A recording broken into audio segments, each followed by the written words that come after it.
example, bangag ang presidente. Sa ngayon, ang ginagawa ng presidente ninyo, may question sa droga, ayaw magpa-drug test, ang gago.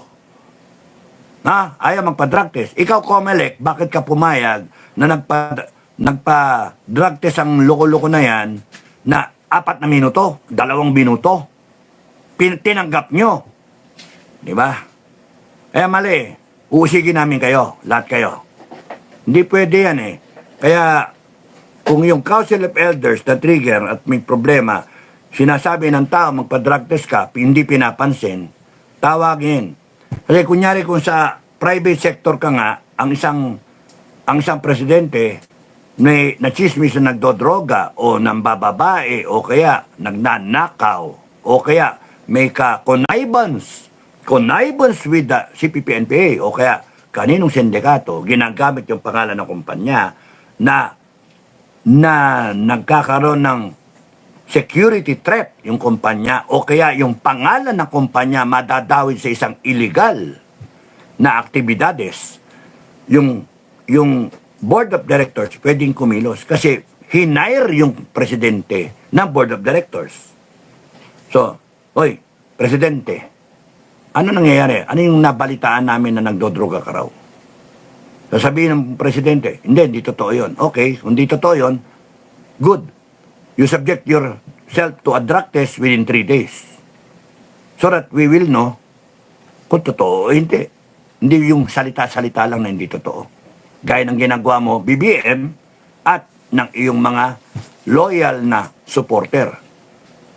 So, sasabihin ng Council of Elders ngayon, pagka nagawa natin yan, sasabihin, magpa-drug test ka, or else you are fired. Andali. We are not stuck with this situation right now that the president doesn't want to submit himself to a drug test, hair follicle drug test. He doesn't want to explain what happened to the gold na binenta, yung pera, 129 billion. He doesn't want to explain what happened to PCSO, single loan better winner. Yung last year, December, isang taon na, 1.7 billion ang nawala na panalunan ng single better. 500 million, tatlo yun sa 3 lotto games na 1.5 plus 2 pang lotto games, 5 na lotto, 1.7 billion last year in December na panalunan, isang buwan na panalunan lahat. How strange that is because statistically, imposible yun. 5 lotto games nakulimbat yung jackpot, lahat total 1.7 billion. Isang taon na ngayon. Explain. Ano nangyari sa PDIC? 117 billion. Ano nangyari sa flood control? 1.4 billion a day. Pero interesado kayo kay Inday Sara, 125 million. Ano nangyari dun sa CIF ng presidente at ng lahat ng agencies, 400 agencies na 400 na merong CIF. And then, pinupunti rin nyo si Sara Duterte. Gusto nyo impeach. Ano nangyari doon sa Resolution 10 na hanggang ngayon nandiyan pa? Ano nangyari doon sa mga ayuda? Ano nangyari sa Maharlika Fund? Daming issue. Ayaw explain. Ang daming issue, ayaw niya explain. Pero, may oras kayo para habulin ang Duterte at ang Sara na Vice President. Mga hinayupa kayo. Ang itim ng budi nyo. At ginagawa nyong tanga ang Pilipino. Ginagamit nyo ang mainstream media para i-control ang utak ng taong bayan. You have committed so many grave offenses against the Filipino people, and it is just right that the Filipino people unite, rise up, and then fire all of you. Fire all of you. Pwedeng isipin yung fire tinanggal o fire sunugin kayong lahat. Gawin kayong inasal ng mga buhaya. Ayop kayo. Merry Christmas, Happy New Year. Ayop kayo. Kakainit talaga. Ngayon lang nangyari sa bansa natin eh. Hi, Nick E. Go lang, sir.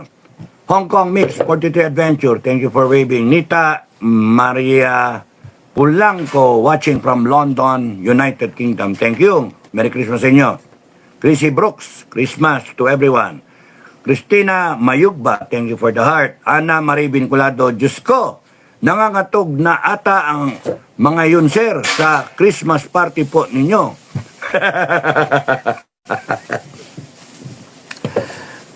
Gusto ko magkwento eh. Pero, sa Chronicles, ikukwento ko yan. Kukwento ko yan in detail. In detail. Ay, siya nga pala. Before the party, because the party was held ng gabi, dumating kami dyan ng alas 8, alas 9, ganon.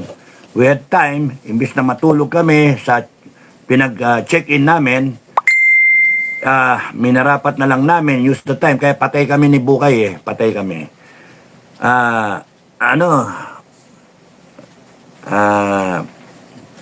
To meet the commanders in the area.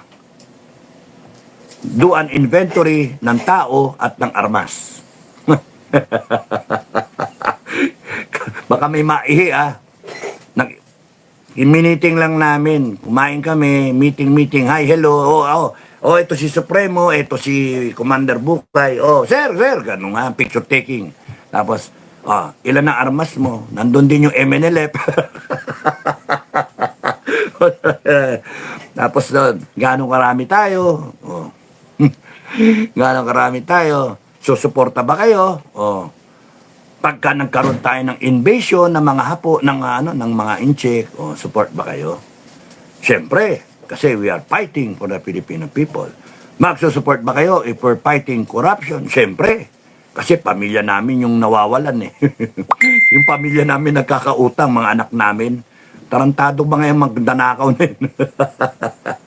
Kaya nga, maihi kayo talaga sa Salawalyo, hayop kayo.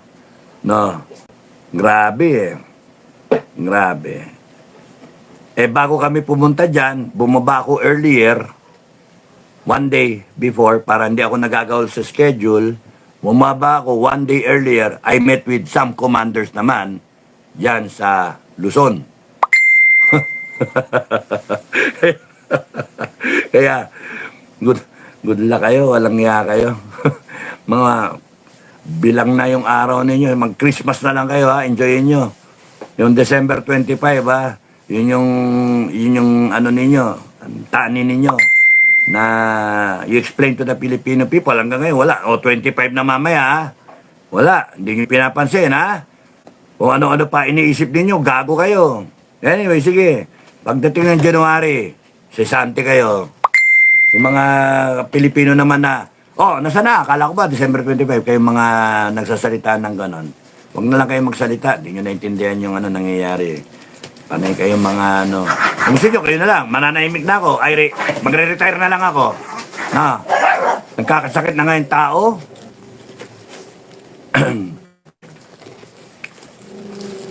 Mamaya, i-upload ko yung video ng tungkol sa aso. Yung, may sabi kong title. Sabik sa lubong. Sabik sa salubong. Dati nga, pagdating ayaw tumigil ng halikan ako na halikan sa mukha Talagang sabik na sabik yung mga aso Sabi sa inyo, mawala lang akong 2 araw yung 2 araw na yun, 2 araw na walang tulog. Di ka naman makatulog